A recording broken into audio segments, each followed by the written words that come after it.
Boys அட்டி கேள்விப்பட்டிருக்கியா?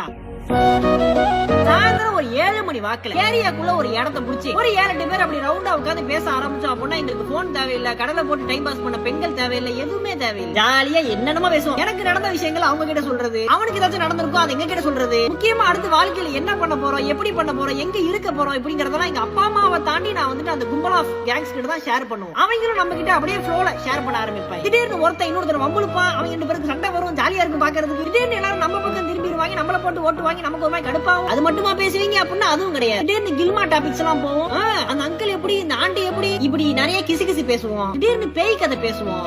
வேற தூக்கு செத்து போனார்ல, அவர் அந்த ஆண்டி வீட்டுக்கு போய் ஆவியா அரபிக்கு காராண்டா. ஆனா சீரியஸா அந்த பசங்க கூட உட்காந்து பேசும்போது பாலிடிக்ஸ் எல்லாம் தாண்டி கில்மா கதை, பேய் கதை இது 2 மட்டும் தான் ரொம்ப இன்ட்ரெஸ்டிங்கா போகும். திடீர்னு சினிமா பத்தி பேசுவோம். நான் பார்த்த ஹிட் படங்கள், அவன் பார்த்த விட்டு படங்கள் சொல்லிட்டு ஒரு கலந்துரையாடி பேசணும் அப்படின்னா கலகலன்னு போவோம். அப்படி ஏரியால நாங்க பசங்க எல்லாம் சேர்ந்து கும்பலா உட்காந்து பேச ஆரம்பிச்சோம் அப்படின்னா சாலிட்